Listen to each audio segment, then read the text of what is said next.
All right, marriage is the best. This week has been an absolute crazy, ridiculous week for me and the fam. It's been a long one. It was a great week at work. Tons and tons and tons of clients, tons of good work, lots of fun, interesting, updating, engaging conversations. I really love what I do every day. It is a joy to sit with people, to hear their stories, to put them together like a puzzle, to find all the pieces, to acknowledge the different parts of the story, to go back in the histories and understand, what brought them to where they are. It's fun to engage in difficult problem-solving kinds of conversations where something confounding, something difficult is presenting itself in their life, and they've come in to hash it out. And counseling is such a fun way to hash things out. And I use that word all the time with my clients because I do genuinely find it fun to just engage and talk through and walk through life together in this therapeutic setting. It has so much power to just kind of sit with someone for an hour and let them talk about, walk through, go through, explore kind of their world. And then to get out of the way as the other person in the room, as far out of the way as I can get, so that the vast majority of what's taken up in the space is just them, and then they get to see themselves more clearly and ask thoughtful questions of themselves, and I try and see them as clearly as I can and then reflect them back to them so that they can become even more clear over time. And it's just a blast. It's absolutely a joy and so much fun, and I love it. So on top of that, we had a busy weekend and we went crazy putting stuff together in the house. It was a long Saturday and a long Sunday today, and it's gonna be a long Monday tomorrow. So I made the comment about maybe 2 hours ago. I made the comment to Becca, I think I'm just holding on by the skin of my teeth. I think that I am on the edge. And I did not get any coffee. Usually I'm drinking coffee to sharpen my brain and stay awake, and because I love coffee. And right now I'm just drinking water, which is less like me. But after I'm done, I would really like to get some incredible sleep. I always tell myself that coffee doesn't affect my sleep, but I'm pretty sure that I could be delusional in that. So we're not going to risk it tonight. Last year, throughout the course of the podcast, my kind of primary goals were to go through the marriage years 1 through 10, and then to really look at and develop this sustainable systems model. That was kind of a goal that presented itself over time as I realized how difficult it was going to be for me to be more guest oriented. I liked having the guests, the 3 or 4 guests that we had on last year. That was a joy. It was super fun. And I had actually scheduled and had conversations around having maybe 2 or 3 other guests on. And it just didn't work very well. The timing, I do this podcast really late Sunday night, and then I release it Monday morning. And that's the only time that really works into our schedule. And it's honestly not that conveniently into our schedule. It's just, it can be done at this time. And it has to be kind of prioritized around or above rest and some other things. In order to create a sustainable system for ourselves, it didn't make a whole lot of sense unless someone was willing to go way out of their way, or if they were already right there, that's when the interviews happened. So my brother, he went on his way, drove 2 hours for the couple-hour conversation, and was super gracious and wonderful to join. My mother was right there and didn't even know she was going to be on, and we had an awesome conversation. My friend, the Reverend Eric Lashbrook, was on, and we had a blast talking, but he was also willing to just come over super late at night and talk for a couple hours, and that was a blast. And then I don't think I'm missing anybody. So maybe there was just 3 interviews, but those 3 interviews were really fun. I thought that there was going to be more time with my work folk to have them on, to engage them. And I have engaged a lot of them in many conversations, but I haven't gotten them to come on. And that's partially my fault, partially the equipment moving around, logistics, and then partly just trying to get myself and them open for an hour to talk, and just kind of being awkward. It feels more normal to sit here late at night when everyone is sleeping and to record, rather than bring all of my equipment into my office and try and see if that would even work. So here we are.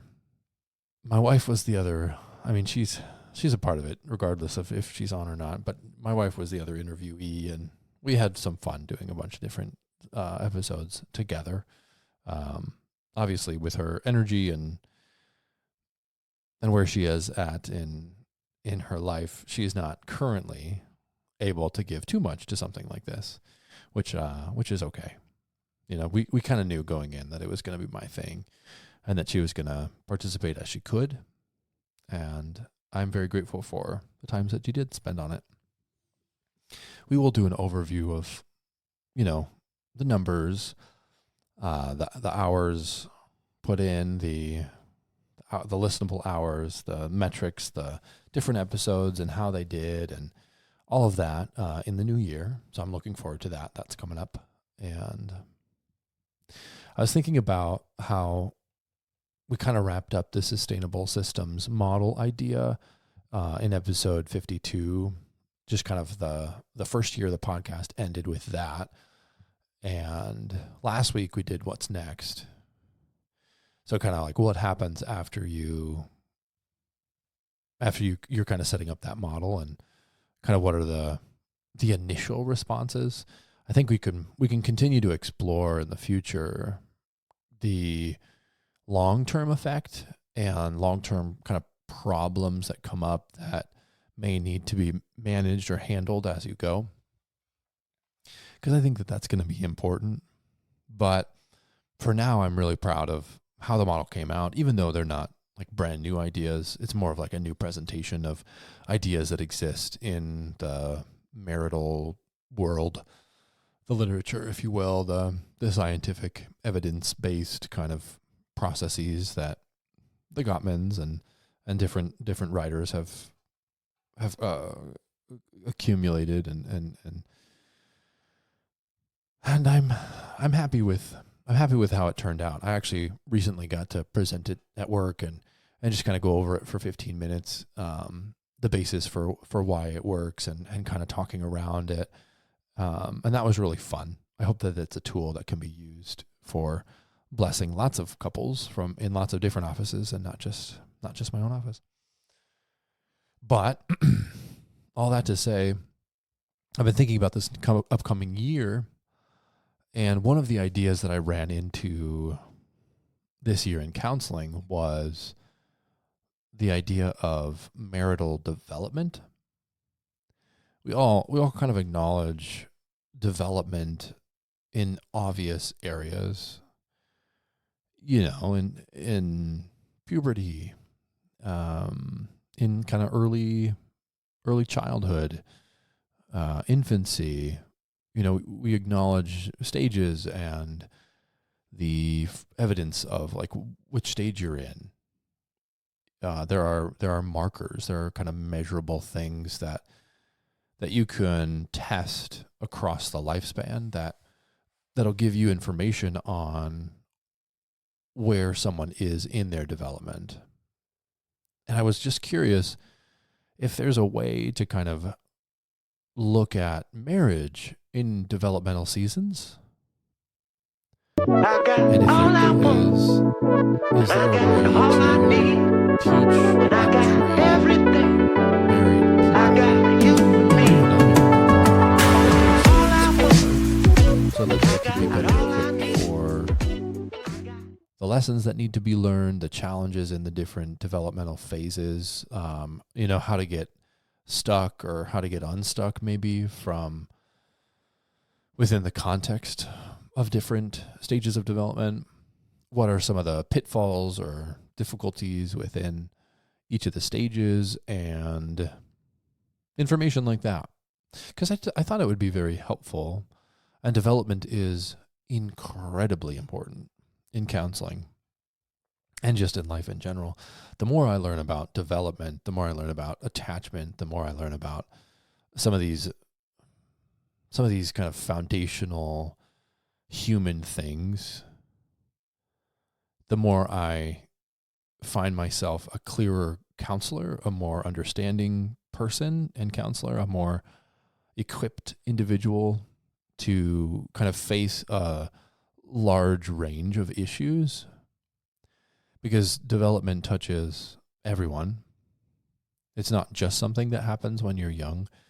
A lot of older individuals that I talk to run to the end of their career and into this like later stage of their life, and they all experience very similar kind of developmental tasks of orienting themselves in the world, like looking forward into the future, into what they want to be doing, adjusting out of the workforce, adjusting to the home life outside the workforce once they've kind of transitioned out and away.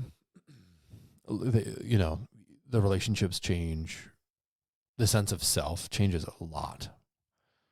And then a lot of them deal with this sense of, I am less competent, I'm less capable than when I started my career. And these young people are coming in and they're shaking things up, or, they're doing really good work. And my mind is slowing down and my brain is slowing down and my body is different. And so all of a sudden, not all of a sudden, but there is a sudden maybe realization that, I am in a different place. I may not be able to work like I used to work. I may not be able to think or create like I used to think or create. So all sorts of different kind of indicators, right, for this developmental stage that happens later on in life. So development is lifelong. It never stops. It's always happening. You're developing currently, and our marriages develop over time too, just like we as people do. And if there was a really foundational understanding of the marriage in development, I think that would equip people to understand themselves, understand their partners, understand the marriage system better, and then could make more conscientious, more aware kind of decisions, thoughts, processes, continue to set their system up in a sustainable way, those kinds of things. So that's kind of what I'm thinking about for a theme for this upcoming year. We'll see how much it actually comes up, because if I'm not finding that my mind is kind of charged in that direction, if I'm not finding a lot of bandwidth or data in my own sessions or in my marriage for this stuff, then I think that those conversations will pop up less and less often. But if I find a lot of data and information, I'm going to definitely want to be talking through that. So that's something that you could choose to look forward to. But today we're going to look at a book. Today we're looking at the book called The 7 Stages of Marriage: Laughter, Intimacy, and Passion, Today, Tomorrow, Forever. That's quite a title. It's a long title. It is by Rita DeMaria and Sari Harrar. That just sounds like a funny laugh. Harrar. Anyways, so these two individuals wrote this book, according to Amazon, published in 2006. So the book is almost 20 years old. The reason that I found this book was because of this idea of development and wanting to know what's already out there, what's been written, what are people saying. So I asked my good friend ChatGPT, and Chad was talking about how there's a bunch of different books written on the stages of marriage. This is the only one that I really found that was talking about marriage in the way that I was thinking about it. Some of the other books were talking primarily about the stages of single, dating, engaged, married, things like that. There was kind of a popular book, I think, by that title, actually. And I was more thinking of not that, I didn't find that as helpful. Well, at least for my own thinking and the way that I want to approach a theory of development within marriage. I wanted to think of it as when you're married, you start, no matter when you're starting, you start in this kind of honeymoon phase. Now, if you start a honeymoon phase when you're a high school student, it's a different kind of honeymoon phase than when you're a college student. And it's a different honeymoon phase when you're a young adult, or when you're a later in life adult, or if you're starting it again, like second marriage. Obviously, a theory of development would need to maybe start with being locked in on first marriages, I would imagine, as I think about it right now. Anything that I say is subject to change in the future. So Rita, DeMaria, and Sari, Harrar, they wrote this book together. And they go through 7 stages, kind of predictable, they call, predictable stages of relationship, from kind of life to death kind of an idea of the relationship. And they break it down into not necessarily like the years that you're going to go through it, but the natural kind of progression that a relationship makes. And I found it really insightful and really helpful. And so that is what I'm going to share with you today. So let's jump in. The first stage is the passion stage, or the honeymoon phase. This is kind of like the early months or the first couple of years of a relationship. And primarily, you're looking at romance, excitement, and lots of idealization of the other person. It is kind of fueled by chemistry, excitement. Differences are not seen because of the idealized self that you're kind of seeing in your partner, and so you're pretty much kind of primed and ready to go to absorb the similarities and discount the differences. There's something very real that happens in the brain during this stage that kind of shuts off. It's the same idea as love being blind, right? Where when you're experiencing this first step of love, where, I don't like that phrasing, the first step of love. When you're experiencing immature love, when your love is immature, because it's developmentally immature, it's not like come down on you, you're being immature. It's like, oh, your love is immature. It's just starting out. When your love is just starting out would be a nice way to say that. Then it oftentimes looks like maximizing similarities, minimizing differences, and this hyper sense of attraction and arousal and connection and excitement, all of those things. And all of the differences are minimized. You don't see what's coming, and so it's blind. Love is blind in that.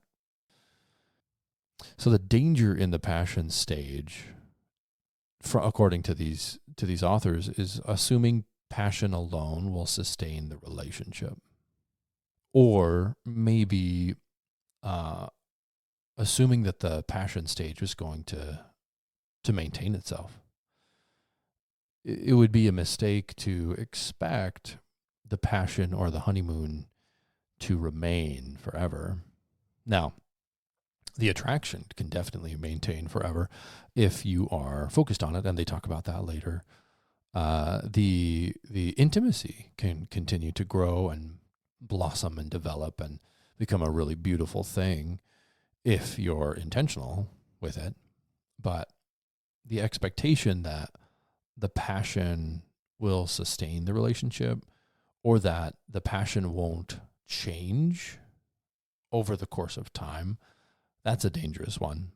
And if you could set yourself up for knowing that it's not going to be the same all the time, then I think that could be helpful, although it doesn't take away the pain that the next stage will bring. Because when it comes to development, until you've learned a certain thing, someone telling you about it isn't necessarily the most helpful thing. Until you learn how to do algebra, it's kind of stressful to hear about it. And sometimes people don't want to hear about it and turn off. And sometimes people are fine with it and they go ahead and absorb it. But development, there's these moments of development that we move across. And until we're ready to move across it, we're not necessarily really able to receive the messages or have the realizations that we need in order to kind of move us forward. Which brings us to our second stage. It's called the realization stage, or welcome to the real marriage. If I could, without copyright infringement, I would play Welcome to the Jungle right here. So after the honeymoon period is over, right, the routine kind of sets in and real life comes in. And here, couples are often discovering differences and confronting realities. So finally, right, the blindness is kind of worn off, and there's a real life is kind of settling into the relationship. So this is the stage is characterized by partners begin discovering each other's quirks, habits, limits. The disagreements surface around maybe chores or money or family, time, expectations, possibly. The danger in this phase is disillusionment, which is a fancy word for, did I make the right choice? Kind of second guessing myself. And the goal of this stage would be kind of managing conflict, setting expectations, creating healthy boundaries. What does creating healthy boundaries mean? I think what that means is having the conflict that you need to have, which is just having all of the conversations that are necessary.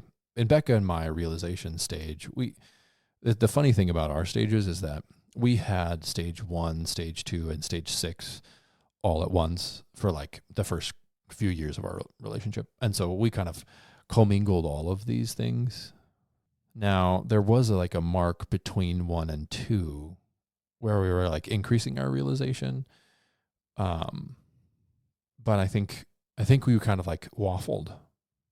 And maybe that's part of the theory of the development of a relationship that we need, is that it's not necessarily linear or kind of like stepping up stairs or a ladder, rungs on a ladder. It's not that you graduate from one to another, because grief is like that. As grief develops in us, it's not that the stages of grief, like now I'm angry, now I'm depressed, now I'm bargaining. It's more like a tide that kind of rolls in and out of us. And so I think that the stages of marital development, I think we can actually kind of move in and through them. It's not necessarily helpful to think of them as like this linear progression, and more helpful to think of them as ballpark ranges where you can have moments that kind of fit into the different stages, but not necessarily like you're just in the passion stage right away. There are so many variables, and relationships are so complicated that I think that would make sense in my theory. Which brings us to stage numero tres, the rebellion stage. So this is the stage where independence and autonomy is growing in the rebellion stage. Autonomy is also something that happens in other areas of development. So it makes sense that it would happen here in marital development, that the early stages would be kind of not qualified. They would be described as maybe more codependent during the passion phase, and even during the realization stage. You're still like overwhelmed with how much you like this person, and you're still so deeply impacted by everything about them, or most things about them. And I don't think that's necessarily bad. Again, I just think it's early. It's just like early stages of the marriage. And I think that you must move through those stages so that you can go get to the later stages.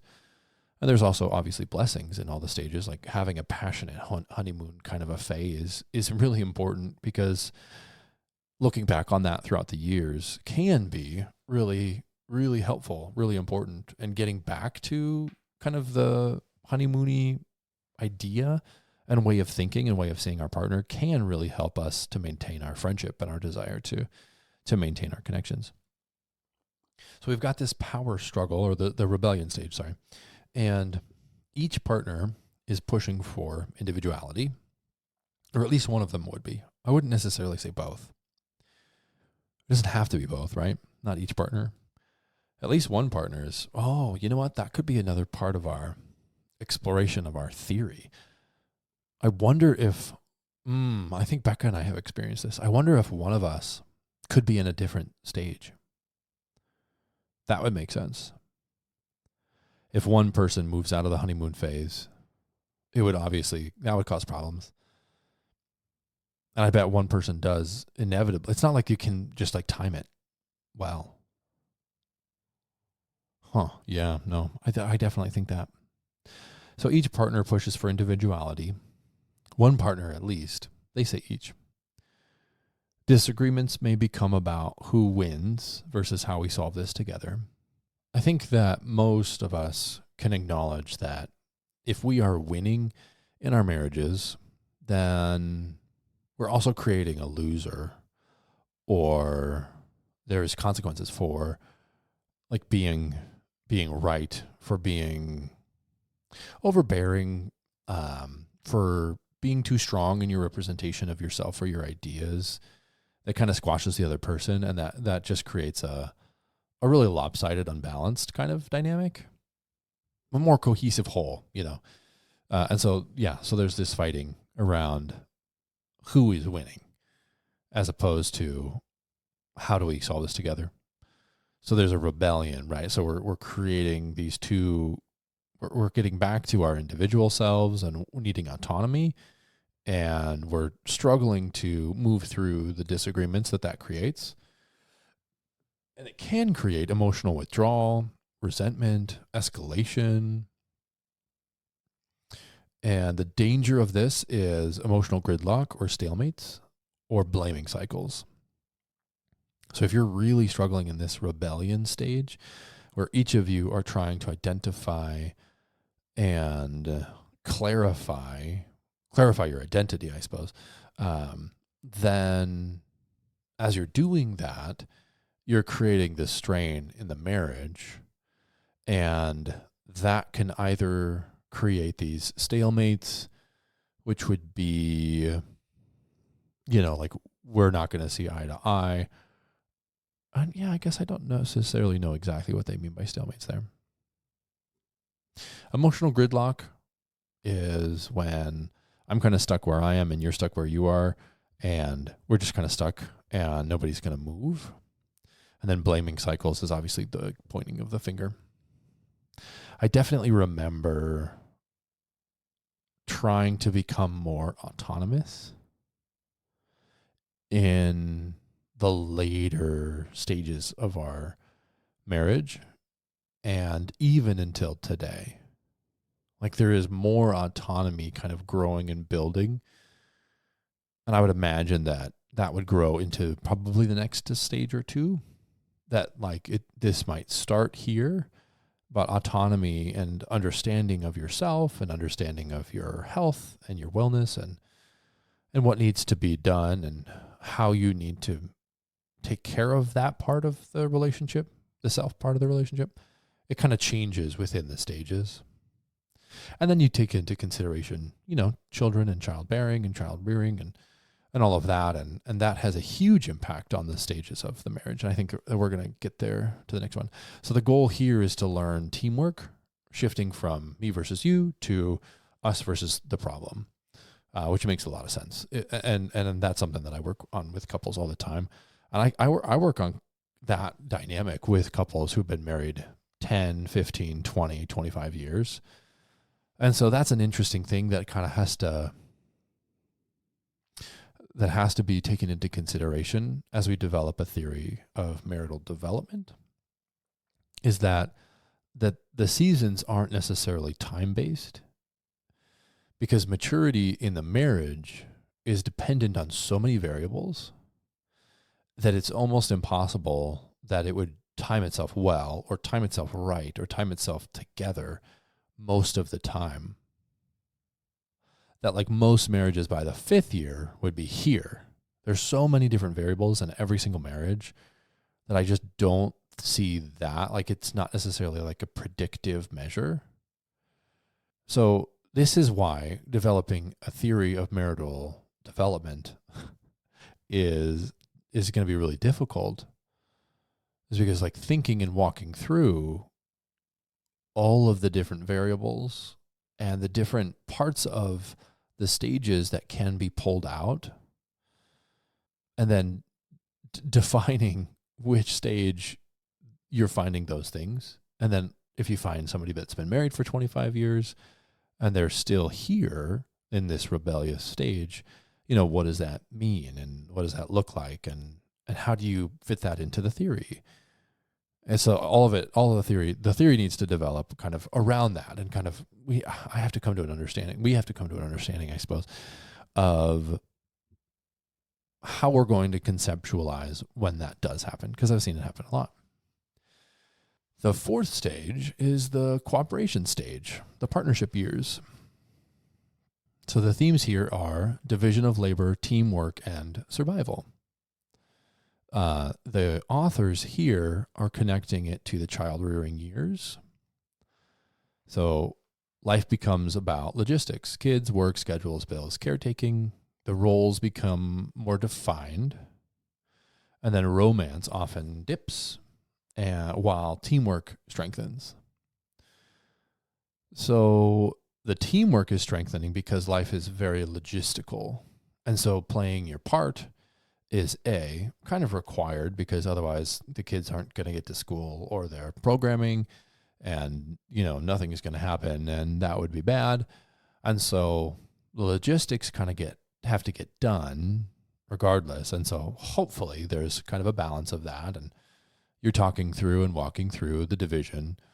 I've heard some funny numbers around the division of labor in marriage, and I can't remember them exactly, so we're not even going to talk about them. But anyways, so the danger in this stage, in the 4th stage, the cooperation stage, is drifting apart due to busyness or imbalance of household labor. And I was listening to a podcast. They were describing a study that had been done where teamwork and partnership was one of the biggest predictors of intimacy and connection in a marriage.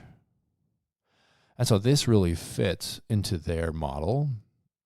It fits into even their timeline, I think, that they were like thinking and feeling. And it actually fit really well into mine and Becca's relationship, where we're trying to kind of figure out some of the things that this other author was talking about. And they were talking about how marriages that have a system where there's support at home and balance in the tasks at home, that both people are kind of seeing the tasks and accomplishing them together, mindful of them, and that the mental load isn't so heavily skewed onto one person. And so that idea has actually really helped our intimacy grow really, really in a cool way this last year, because I have become much more mindful of the tasks and everything that's been going on. And, if I cook a meal, there's a little bit more engagement in the cleanup as I go.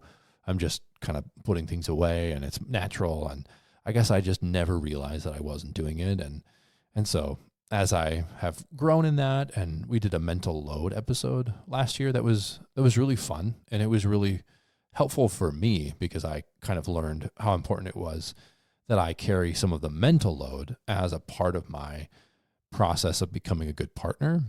And that has blessed Becca in a really cool way. At least that's what I think she might say.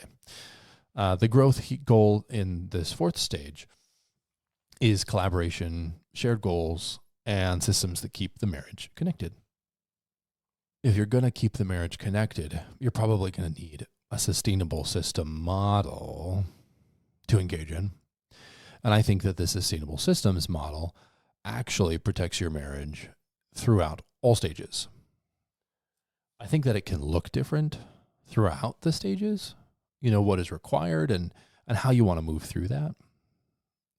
But I think that sustainable model should run like a foundational kind of bass note underneath the beautiful score of the wonderful music that you're telling with your life. And that model, if done well and held over time, creates that really strong, healthy, underlying current foundation to the relationship. So the reunion stage, this is stage number 5. And so in their estimation, the kids are getting older or leaving the house in the reunion stage. And so the theme here is we're reconnecting, we're reevaluating, and we're reinventing. So it's not necessarily that the kids have left, but they're older now. They're less dependent on us. And so our lives become less dependent on, or less driven by maybe the logistics. And so the marriage gains space again, or at least it can gain space. It's not that the marriage always gains space, because space for the marriage is kind of an intentional thing. It's something that you choose. And oftentimes, if you haven't, in these first 4 stages, if you haven't oriented your relationship and your life around sustaining the marriage, this is, I think, where people mostly feel distant and disconnected. And there is like a sense of being a stranger, of being roommates, of being distant. So this could be a stage where you're rediscovering friendship and intimacy and interests and connection, or it could be kind of a light shining really brightly on this area of life that hasn't been taken care of. And then you kind of understanding that there's some deadness here. Some things have died, and it would take a lot of work to kind of pick through it and rejigger it, re-engage it. And that's actually another reason for the sustainable systems model, is that model kind of, it keeps that area clean and clear and connected, so that when you get here, you have something to really stand firm on. So the danger in this season, according to the authors, is feeling like strangers after years of minimal connection. And the goal is deepening intimacy, rebuilding passion, and exploring new shared dreams. That's that's awesome. So exploring new shared dreams. I love that. Because it's such a fun and exciting time. And I tell couples sometimes when they come in, I'm like, you guys are right on the cusp of an incredible season of your life. And if we can capitalize on this season of your life, it's going to be so much fun, because you have this wonderful marriage and this wonderful partner, but we need to kind of build up our shared dreams so we know where we're going. So the 6th stage, it can happen at any time, and it's called the explosion stage. So when life crises and hard seasons hit. So this can happen anytime. Like I said, the themes here are stress, crisis, and adversity. The crises, the tests that test their marriage, according to the authors, are illness, job loss, death of a loved one, financial hardship, mental health struggles, a parenting crisis. I have seen every single one of those in my office for sure. And the danger here is emotional isolation or blame during a crisis. We've talked about that in our model because we've talked about how if you have the sustainable system model running throughout the different stages, then the impact of the sixth stage, the explosion stage, is going to be driving you closer together and not pulling you apart. And it actually says it here. It says, pull together, not apart. And it says this stage can strengthen or strain the marriage depending on how partners respond. So if you want to respond well to your explosion stage, you're going to need a sustainable model. You're going to need to maintain the connection throughout time so that you have something to stand firm on when the stuff goes through the spinning blades. And then finally, we have the completion stage, the mature marriage. So this happens later in life where there's deep compassion, there's legacy, there's meaning, there's deep understanding, long-term trust, and shared life history. And that creates a really unique closeness. Couples often feel secure, grateful, bonded. Sexual intimacy may shift, but often becomes more tender and emotionally rich. The danger in this stage is health issues, caretaking, burnout, or a lack of continued emotional engagement. And then the growth is legacy building, gratitude, and continuing emotional connection.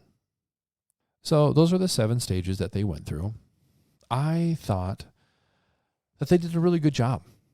Genuinely, I thought that this was such a great little model for understanding the different seasons of a marriage, what they go through, how the different seasons show up, and some of like the key themes and things to understand and the dangers and like how to avoid those things, and gives you kind of specific tasks to do in each of the stages so that you are doing that stage well.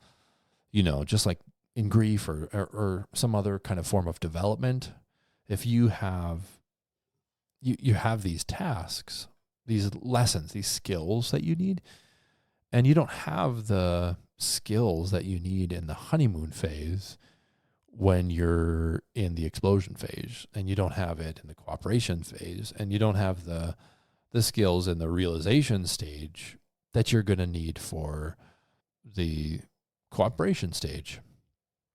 And so as we develop, which we all do, and which we all will, we grow in our understanding of ourselves and of our partner. So anyway, I was super grateful for finding this book, for getting to kind of go through this overview.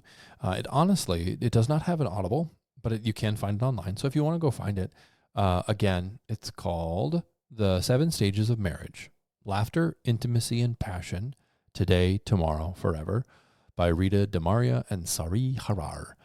And yeah, if you want to check it out and learn a little bit more and kind of deep dive into what they have wrote, I think it's it's a quality concept. They did a good job. And I think that as we go and flesh out kind of our ideas on marital development, I think that is kind of a great starting point. So I was really happy and grateful for getting to find that resource and growing in my understanding of what's out there in kind of measuring and teaching and training couples on the stages of relationship. If you enjoyed the podcast, please go and leave a 5-star review on Spotify. Leave a review on Apple Podcast, por favore. I haven't checked it recently, but I'm pretty sure that it's kind of sparse. And so it would be great if you wanted to do that if you're still listening, because this was a long one. Yeah, we're grateful for all of you. We hope that your marriages are thriving, and we will catch you on the flip. This is the end. I got everything. I got you and me. All I want, I got all I need. Yeah, I mean, everybody knows that that winning is a bad idea in marriage.